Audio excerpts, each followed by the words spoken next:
Friends, welcome to Kannan info Tamil. நம்ம இன்னைக்கு என்ன டாபிக் பார்க்க போறோம் அப்படின்னா, 3 முக்கியமான டிஃபென்ஸ் அப்டேட் இந்த வீடியோல பார்க்க போறோம். முதல் டிஃபென்ஸ் அப்டேட், சமீப காலமா இந்தியா அமெரிக்காவுடனான தன்னுடைய ராணுவ உறவை பெருமளவுல அதிகரிச்சிருக்காங்க. குறிப்பா அமெரிக்காவும் இந்தியாவும் சீனாவுக்கு எதிராக இணைந்து செயல்பட்டு வந்துகிட்டு இருக்காங்க. இந்த சூழ்நிலையில சில டிஃபென்ஸ் எக்ஸ்பர்ட்ஸ் இந்தியாவுக்கும் அமெரிக்காவுக்கும் இடையிலான ராணுவ உறவு மேம்பாடு அடைகிறது ஒரு நல்ல விஷயம் அப்படின்னு சொல்றாங்க. ஆனா சில டிஃபென்ஸ் எக்ஸ்பர்ட்ஸ் அமெரிக்காவை இந்தியா நம்ப கூடாது அப்படின்னு சொல்றாங்க. இதுல எது சரி? இந்தியா அமெரிக்காவை நம்பலாமா? இந்தியாவுக்கும் சீனாவுக்கும் ஒரு யுத்தம் ஏற்பட்டால் அமெரிக்கா இந்தியாவுக்கு உதவி செய்யுமா அப்படிங்கிறது குறித்து பார்க்கலாம். இரண்டாவது update, India S-400 air defence சிஸ்டத்துக்கு நிகரான ஒரு ஏர் டிஃபென்ஸ் சிஸ்டத்தை டெவலப் செய்து வந்து கொண்டிருப்பதா செய்திகள் வெளிவந்திருக்கு. இந்தியா எதற்காக இந்த ஏர் டிஃபென்ஸ் சிஸ்டத்தை டெவலப் செய்றாங்க? இந்தியா டெவலப் செய்யக்கூடிய ஏர் டிஃபென்ஸ் சிஸ்டத்தோட செயல்திறன் மற்றும் சிறப்பு அம்சங்கள் என்ன அப்படிங்கிறது குறித்து பார்க்கலாம். மூன்றாவது அப்டேட், இந்தியா நீர்மூழ்கி கப்பல்ல இருந்து பயன்படுத்தக்கூடிய பிரம்மோஸ் மிசைல்களை டெவலப் செய்து வந்து கொண்டிருப்பதா செய்திகள் வெளிவந்திருக்கு. எதற்காக இந்தியா பிரம்மோஸ் மிசைல்களை நீர்மூழ்கி கப்பல்ல இருந்து பயன்படுத்த போறாங்க? இந்தியா டெவலப் செய்யக்கூடிய பிரம்மோஸ் மிசைலோட செயல்திறன் மற்றும் சிறப்பு அம்சங்கள் என்ன? இந்த மிசைல்களை இந்தியா எந்த மாதிரியான ஆபரேஷன்களுக்கு பயன்படுத்த திட்டமிட்டிருக்காங்க அப்படிங்கிறது குறித்து நம்ம டீடைலா இந்த வீடியோல பார்க்கலாம். நம்ம சேனல்ல டிஃபென்ஸ் மற்றும் ஜியோபாலிட்டிக்ஸ் சம்பந்தமா தினம் ஒரு வீடியோ பப்ளிஷ் பண்ணிட்டு இருக்கோம். உங்களுக்கு நம்ம சேனல்ல பப்ளிஷ் ஆகக்கூடிய வீடியோஸ் பிடிச்சிருந்துச்சுன்னா சேனலை சப்ஸ்கிரைப் பண்ணி சப்போர்ட் பண்ணுங்க. நீங்க பண்ற ஒவ்வொரு சப்ஸ்கிரிப்ஷனும் எனக்கு அடுத்தடுத்த வீடியோஸ் போடுறதுக்கு ஒரு மோட்டிவேஷனா இருக்கும். உக்ரைன் ரஷ்யா போர் தொடங்கினதுல இருந்து அமெரிக்கா இந்தியாவை ரஷ்யா ஆயுதங்களை சார்ந்து இருக்கிறத குறைக்கணும் அப்படின்னு சொல்றாங்க. அது மட்டும் இல்லாம அமெரிக்க அதிகாரிகள் இந்தியா நேட்டோ நாடுகளுக்கு நிகரான ஒரு டிஃபென்ஸ் பார்ட்னர் அப்படின்னு சொல்றாங்க. இந்தியாவுக்கும் அமெரிக்காவுக்கும் இடையில சமீப காலங்கள்ல டிஃபென்ஸ் தொடர்பா பல ஒப்பந்தங்கள் கையெழுத்திடப்பட்டிருக்கு. இருந்தாலும் அமெரிக்கா தன்னிடமுள்ள அதிநவீன ஆயுதங்களை இந்தியாவுக்கு கொடுக்க மாட்டேங்கிறாங்க. சில வருடங்களுக்கு முன்பு இந்தியா இஸ்ரேலிடமிருந்து ஏரோ 2 அப்படிங்கிற ஒரு ஆன்டி பாலிஸ்டிக் மிசைலை வாங்குறதுக்கு முயற்சி செய்தாங்க. ஆனா அமெரிக்கா இஸ்ரேலை ஏரோ 2 பாலிஸ்டிக் மிசைல இந்தியாவுக்கு ஏற்றுமதி செய்ய விடாமல் தடுத்தாங்க. அதே வேளையில இந்தியா ரஷ்யாவிடம் இருந்து S-400 ஏர் டிஃபென்ஸ் சிஸ்டத்தை வாங்க போறாங்கன்னு தெரிஞ்சதும் பேட்ரியட் PAC-3 மற்றும் THAAD ஏர் டிஃபென்ஸ் சிஸ்டங்களை இந்தியாவுக்கு ஆஃபர் செஞ்சாங்க. ஆனா இந்தியா அமெரிக்காவுடைய ஆஃபரை ஏற்றுக்கொள்ளாமல் ரஷ்யாவிடம் இருந்து S-400 ஏர் டிஃபென்ஸ் சிஸ்டத்தை வாங்கினாங்க. ஏன்னா இந்தியாவுக்கு அமெரிக்கா மீது நம்பிக்கை இல்ல. ஏற்கனவே இஸ்ரேலை ஏரோ 2 சிஸ்டத்தை கொடுக்க விடாமல் தடுத்தவங்க தானே அப்படின்னு தற்போது ஜெனரல் அட்டாமிக்ஸ் நிறுவனத்தால் தயாரிக்கப்பட்ட MQ-1 மற்றும் MQ-9 பிரெடேட்டர் ட்ரோன்களை இந்தியாவுக்கு ஆஃபர் செஞ்சிருக்காங்க. ஆனா அமெரிக்காவிடம் இந்த ட்ரோன்களை விட அதிநவீனமான MQ-20 அவெஞ்சர் அப்படிங்கிற ஒரு ட்ரோன் இருக்கு. இந்த ட்ரோனை பிரெடேட்டர் C அப்படின்னு சொல்லுவாங்க. இந்த MQ-20 அவெஞ்சர் ட்ரோனை இந்தியாவுக்கு அமெரிக்கா ஆஃபர் செய்ய மாட்டேங்கிறாங்க. இதை நேட்டோ நாடுகளுக்கு அமெரிக்கா ஆஃபர் செய்யறாங்க. அப்போ எப்படி இந்தியாவை நேட்டோ நாடுகளுக்கு நிகரான ஒரு நண்பன் அப்படின்னு அமெரிக்கா சொல்ல முடியும்? இந்தியா தன்னுடைய ராணுவத்தை நவீனப்படுத்துவதற்கு பல முயற்சிகள் செய்து வந்துகிட்டு இருக்காங்க. இந்த சூழ்நிலையில அமெரிக்கா இது போன்று செயல்படுவது இந்தியாவை எரிச்சலடைய செஞ்சிருக்குன்னே சொல்லலாம். இதன் காரணமா தான் அமெரிக்கா பல முறை இந்தியா ரஷ்ய ஆயுதங்களை வாங்குறத குறைக்கணும் அப்படின்னு சொல்லியும் இந்தியா அதை மதிக்கவே இல்ல. அடுத்து இந்தோ பசிபிக் ரீஜன்ல இந்தியாவும் அமெரிக்காவும் இணைந்து செயல்படுவதற்கு முயற்சி செய்து வந்துகிட்டு இருக்காங்க. அமெரிக்கா இந்தியாவுக்கு தன்னுடைய முழு ஆதரவை கொடுப்பதா சொல்றாங்க. ஆனா இந்தியா அமெரிக்காவிடம் அணுசக்தி நீர்மூழ்கி கப்பலை கேட்கும் பொழுது அவங்க கொடுப்பதற்கு முன்வரல. ஆனா ஆக்கஸ் ஒப்பந்தத்தின் மூலமா ஆஸ்திரேலியாவுக்கு தன்னுடைய வெர்ஜீனியா கிளாஸ் நியூக்ளியர் சப்மரீனை கொடுப்பதற்கு முன் வந்திருக்காங்க. ஆஸ்திரேலியாவுக்கும் சீனாவுக்கும் நில எல்லை கிடையாது. அது மட்டும் இல்லாம எந்த ஒரு கடல் எல்லை தொடர்பா பிரச்சனையும் கிடையாது. ஆனா இந்தியாவை பார்த்தா தினம் சீனாவுக்கு எதிராக லைன் ஆஃப் ஆக்சுவல் கண்ட்ரோல் பகுதியில போராடிக்கிட்டு இருக்கோம். அது மட்டும் இல்லாம இந்தியன் ஓஷன் ரீஜியன்ல சீனாவின் ஆதிக்கத்தை குறைப்பதற்கு ஒவ்வொரு நாளும் இந்தியா நடவடிக்கைகளை எடுத்து வந்துகிட்டு இருக்காங்க. இப்படி இக்கட்டான சூழ்நிலையில இருக்கக்கூடிய இந்தியாவுக்கு தன்னுடைய அணுசக்தி நீர்மூழ்கி கப்பல்களை கொடுக்காமல் ஆஸ்திரேலியாவுக்கு கொடுக்கறாங்க.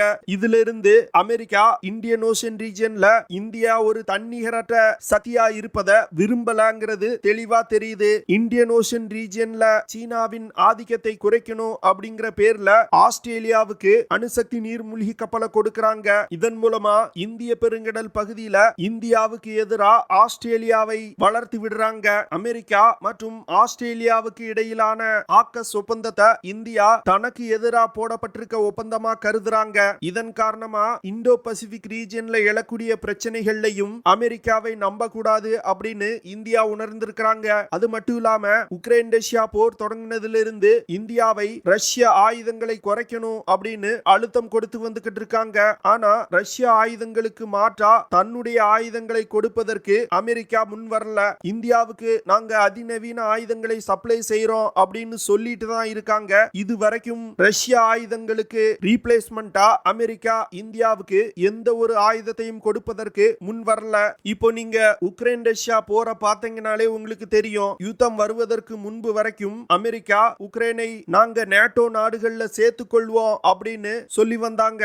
ஆனா ரஷ்யா உக்ரைன் மீது யுத்தம் தொடுத்ததும் உக்ரைனை நேட்டோ நாடுகள்ல சேர்க்கிறதுல இருந்து அமெரிக்கா பின்வாங்கிட்டாங்க. அதனால அமெரிக்காவை எந்த காலத்திலும் நம்பவே கூடாது. இதற்கு இன்னொரு நல்ல உதாரணம் சொல்றேன். சில வருடங்களுக்கு முன்பு இஸ்ரேலுக்கும் பாலஸ்தீனுக்கும் இடையே மோதல் ஏற்பட்டது. அந்த மோதல்ல இஸ்ரேல் தன்னுடைய அயன் டோம் ஏர் டிஃபென்ஸ் சிஸ்டத்தை பயன்படுத்தி பாலஸ்தீன் நடத்தக்கூடிய ராக்கெட் தாக்குதல்ல இருந்து தப்பிச்சு வந்துகிட்டு இருந்தாங்க.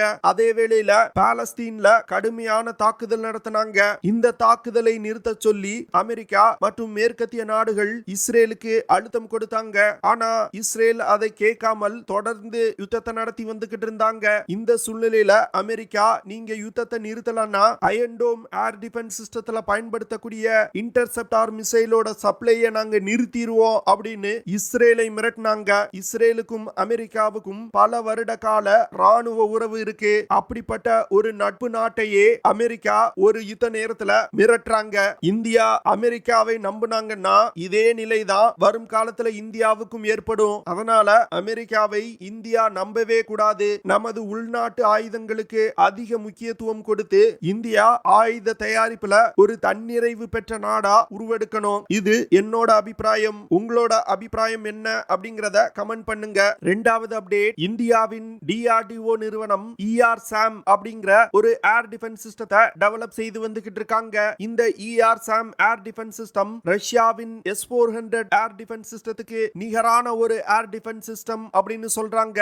இந்த ER-SAM மிசைலோட டெவலப்மெண்ட் வேலைகள் முடிக்கப்பட்டு இந்த வருடத்தோட இறுதிக்குள் ER-SAM ஏர் டிஃபென்ஸ் சிஸ்டங்கள் சோதனைக்கு உட்படுத்தப்பட உள்ளது. இந்த ER-SAM ஏர் டிஃபென்ஸ் சிஸ்டங்கள் முழுக்க முழுக்க இந்தியாவிலே டிசைன் செய்யப்பட்டு தயாரிக்கப்பட்டு வருது. ER-SAM மிசைல்னால அதிகபட்சமா 150 கிலோமீட்டர் தூரத்துல உள்ள ஏரியல் டார்கெட்டுகளை தாக்கி அளிக்க முடியும். ER-SAM ஏர் டிஃபென்ஸ் ப்ராஜெக்ட இந்தியா தற்போது கையில் எடுப்பதற்கு முக்கியமான காரணம் தற்போது ரஷ்யா மீது பல பொருளாதார தடைகள் விதிக்கப்பட்டிருக்கு. இதனால ரஷ்யாவிடம் இருந்து ஆயுதம் வாங்குவது மிகவும் கடினமாயிருக்கு. இதன் காரணமா தான் இந்த ER-SAM ஏர் டிஃபென்ஸ் சிஸ்டங்களை இந்தியா டெவலப் செய்து வந்துகிட்டு இருக்காங்க. அது மட்டும் இல்லாம XR-SAM அப்படிங்கிற இன்னொரு ஏர் டிஃபென்ஸ் சிஸ்டத்தையும் டெவலப் செய்து வந்துகிட்டு இருக்காங்க. இந்த ஏர் டிஃபென்ஸ் சிஸ்டத்தினால 350 முதல் 400 கிலோமீட்டர் தூரத்துல உள்ள ஏரியல் டார்கெட்டுகளை தாக்கி அளிக்க முடியும். குறிப்பா சொல்லணும் அப்படின்னா ஃபைட்டர் ஜெட் விமானங்கள், cruise missiles, sea skimming missiles, அவாக்ஸ் விமானம், stealth fighter jet, ballistic missiles போன்ற பல்வேறு விதமான ஏரியல் டார்கெட்டுகளையும் இந்த XR-SAM மிசைல்னால தாக்கி அளிக்க முடியும். இந்தியா டெவலப் செய்து வரும் ER-SAM மற்றும் XR-SAM மிசைல்களை S-400 ஏர் டிஃபென்ஸ் சிஸ்டங்களோடு இணைத்து இந்தியா பயன்படுத்த போறாங்க. இதன் மூலமா இந்தியாவுடைய வான் எல்லைக்குள் எந்த ஒரு எதிரி ஃபைட்டர் ஜெட் விமானமோ மிசைல்களோ நுழையவே முடியாத நிலை ஏற்படும். இது போன்ற ஏர் டிஃபென்ஸ் சிஸ்டங்களை உள்நாட்டிலே தயாரிப்பதன் மூலம் இந்தியாவுடைய டிஃபென்ஸ் மேனுஃபேக்சரிங் இண்டஸ்ட்ரீஸ் மிகப்பெரிய அளவுல வளர்ச்சி அடையும் அப்படின்னு சொல்றாங்க. ER-SAM மற்றும் XR-SAM ஏர் டிஃபென்ஸ் சிஸ்டங்களை வரும் காலத்துல பல நாடுகளுக்கு ஏற்றுமதி செய்வதற்கும் இந்தியா திட்டமிட்டிருக்காங்க. மூன்றாவது அப்டேட், இந்தியா பிரம்மோஸ் மிசைல்களை பல்வேறு விதமான பிளாட்ஃபார்ம்ஸ்ல இருந்து பயன்படுத்தி வர்றாங்க. குறிப்பா சொல்லணும் அப்படின்னா போர் விமானங்கள், போர்க்கப்பல்கள் மற்றும் லேண்ட் பேஸ் பிளாட்ஃபார்ம்ஸ்ல இருந்து பிரம்மோஸ் மிசைல்களை இந்தியா பயன்படுத்தி வர்றாங்க.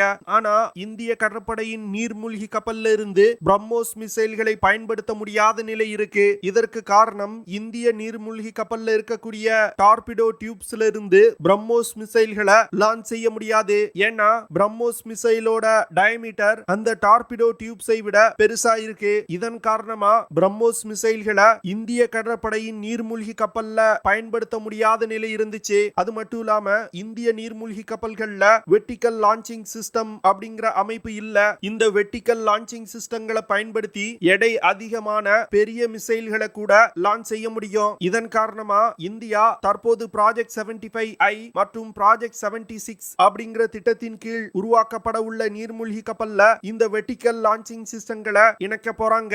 இதன் காரணமா பிரம்மோஸ் க்ரூஸ் மிசைல்களை இந்திய நீர்மூழ்கி கப்பல்கள்ல இருந்து பயன்படுத்த முடியும். வரும் காலத்துல இந்தியா கட்ட உள்ள நீர்மூழ்கி கப்பல்ல இருந்து பயன்படுத்தக்கூடிய சப்மரீன் லான்ச் பாலிஸ்டிக் மிசைல்களை இந்தியா இப்பொழுதே டெவலப் செய்ய ஆரம்பிச்சிட்டாங்க. சப்மரீன் லான்ச் பிரம்மோஸ் மிசைல்களோட ரேஞ்ச் 800 இருந்து 1000 கிலோமீட்டரா இருக்கும் வகையில புதிய பிரம்மோஸ் மிசைல்கள் உருவாக்கப்பட்டு வருது. ப்ராஜெக்ட் 75I திட்டத்தின் கீழ் இந்தியா 6 நீர்மூழ்கி கப்பல்களை கட்ட போறாங்க.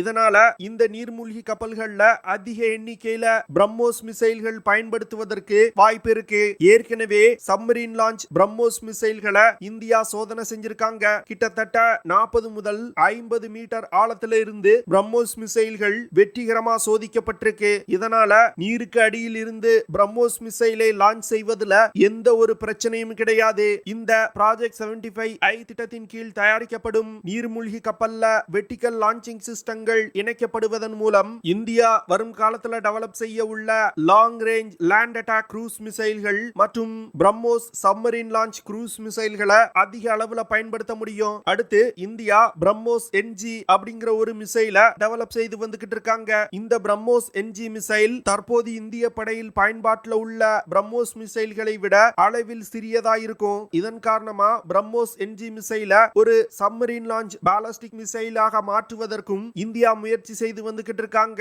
இதன் காரணமா தற்போது இந்திய கடற்படையில் பயன்பாட்டில் உள்ள வெர்டிகல் லான்ச்சிங் சிஸ்டம் இல்லாத நீர்மூழ்கி கப்பல்ல இருந்தும் லான்ச் செய்ய முடியும். தற்போது இந்திய கடற்படையில் பயன்பாட்டில் உள்ள கல்வரி கிளாஸ் சப்மரீன்கள்ல பிரம்மோஸ் NG மிசைல்களை பயன்படுத்துவதற்கு இந்தியா திட்டமிட்டிருக்காங்க. இந்த மிசைல்னால அதிகபட்சமா 300 கிலோமீட்டர் தூரத்துல உள்ள டார்கெட்டுகளை மிக துல்லியமா தாக்க முடியும். ஓகே ஃப்ரெண்ட்ஸ், நம்ம வீடியோவோட நிறைவு பகுதிக்கு வந்துட்டோம். இதெல்லாம் தான் நான் உங்ககிட்ட ஷேர் பண்ணணும் அப்படின்னு நினைச்ச விஷயங்கள். ஐ ஹோப் நான் ஷேர் பண்ண விஷயங்கள் உங்களுக்கு பிடிச்சிருக்கும் நினைக்கிறேன். அப்படி பிடிச்சிருந்துச்சுன்னா ஷேர் பண்ணுங்க, லைக் பண்ணுங்க, கமெண்ட் பண்ணுங்க. மறக்காம நம்ம சேனலுக்கு சப்ஸ்கிரைப் பண்ணுங்க. அப்படியே அந்த பெல் நோட்டிபிகேஷனை கிளிக் பண்ணி ஆல்ங்கிற ஆப்ஷனை எனேபிள் பண்ணிக்கங்க. See you in the next video. Jai Hind.